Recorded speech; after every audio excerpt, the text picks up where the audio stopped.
Howdy folks, welcome aboard the channel. I'm Don, this is Rockin' a Country, where I react to non-pop country. And that includes Western, folk, bluegrass, Cajun, sometimes Southern rock, but very rarely, but just can't be pop. Marty Robbins, Among My Souvenirs. I don't know this song as far as I know. It could be Western. It doesn't sound like it's off his Gunfighter Ballads, but it's a gift request of KP's, Kyle Perkins. Kyle, thank you for this. He's out in Utah, and Beaver, Utah to be specific, which I will never forget that you're from Beaver, Utah, Kyle. So thank you for that, my friend. You've kind of like unintentionally put Utah way up on my list to get there just because I say it so much on the channel. So thank you for that. But let's see what Marty's got for us here. Among My Souvenirs. What is it, like a divorce trophy or something? I don't know. There's nothing left for me. That was close. Of days that used to be. I live in memories among my souvenirs. That's a violin, not even a fiddle. Some letters tied in blue, a photograph or two. I find a rose from you among my souvenirs.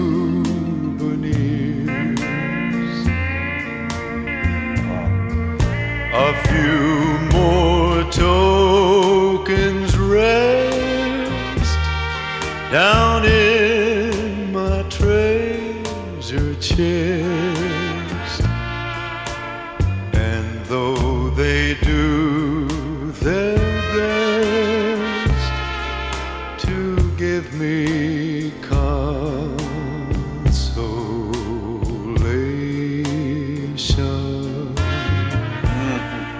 I count them all apart, and as the teardrops start,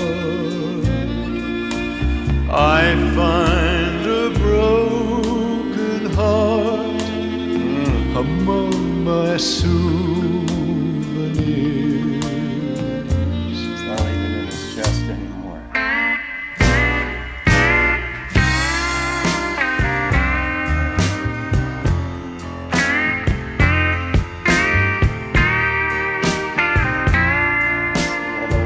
Tempo. I live in memories among my souvenirs.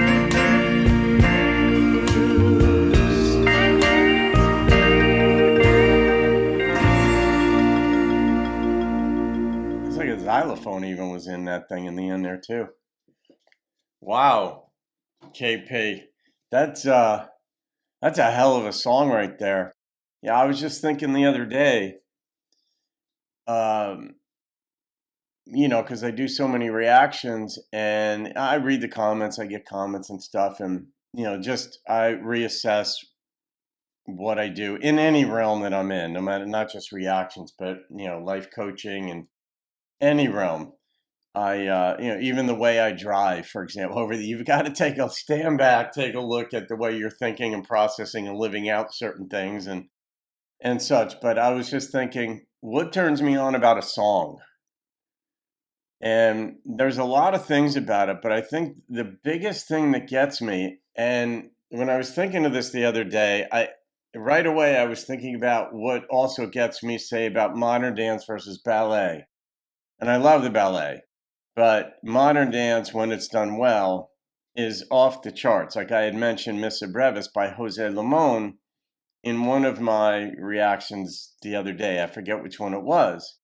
And that's my favorite dance piece of all time is Missa Brevis by Jose Limon. And I had initially thought that that piece was, when I saw it at the Riverside Church, which is like St. John's. It's in New York City. It's on the Upper West Side, and it's stunning, this church.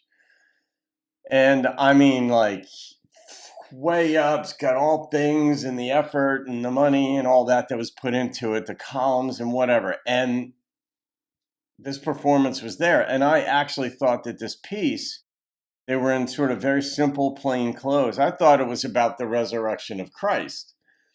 And it was actually about sort of like the way the Polish people after World War II had resurrected themselves, if you will. They pulled themselves up out of the ashes. And Jose Limon, who choreographed the piece, it was his company. He had been touring Europe after World War II. And he noticed how, through the devastation, the Polish people and some others had pulled themselves up. And it was just so moving, and I could still see it in my mind's eye, certain elements of it. And I just remember thinking, like, there's so much creativity in that. And then that's what I thought of when I was thinking about what I appreciate about songs. It isn't just brilliant lyricism. It's the way in which, like, in this song, what was the word that he elongated? It was like a 4 or 5 syllable word. And I'd never heard it done before. And he went with that word instead of switching it to shorter words in there. And the creativity, like there was a xylophone underneath this thing that I noticed toward the end of the song, really subtle underneath it. And that bespeaks creativity. But the way Marty sang this, the whole effort was creative. And that's what I like, because some songs, even some, maybe that's why I don't even like, the bro country, if you will. I mean, when I want to be mindless driving down the road, maybe, but even then it's like, no, I want to be stimulated.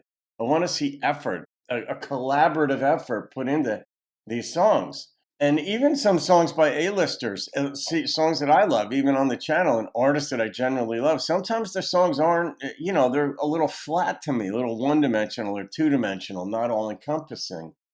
And a song like this was so creative that you could blow right past it. But I was thinking, like 30 seconds in, I have headphones on, and I'm sitting here taking it in. And my thought was, I hope the people on the channel have headphones on and are listening to the song too, and are like hearing the nuances and just seeing what Marty is doing with his voice in this. So, KP, you got me going, man.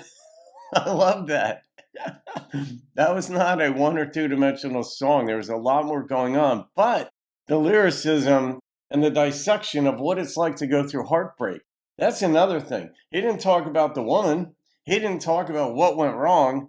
He just said, I'm heartbroken. Might have been his fault. It didn't even matter whose fault. There was no part of the song was about whose fault it was. It was that I'm in pain and all I have are these memories.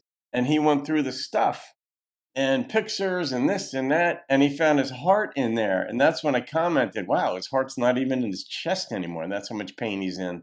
And I suppose if you could take your heart out and put it away for a little while, you might do that when you're going through abject pain, because that's real poverty.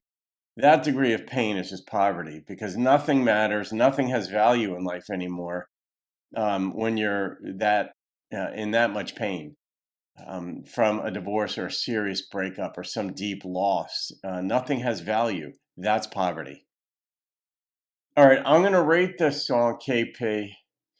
The number that popped into my mind was a 9.8.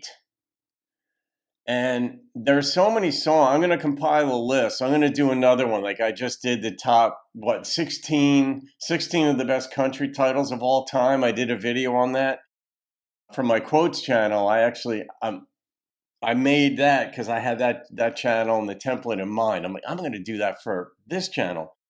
And I'm going to do probably my list of 100 best songs of all time. And there are some songs that many folks would never even have heard of, and even some artists, but they were creative. Every single one of them will have a creative element. So there it is. KP, thank you for the inspiration, my friend. From New Jersey to Beaver, Utah. Have a great day. I'll see you on another video. Keep rocking the country.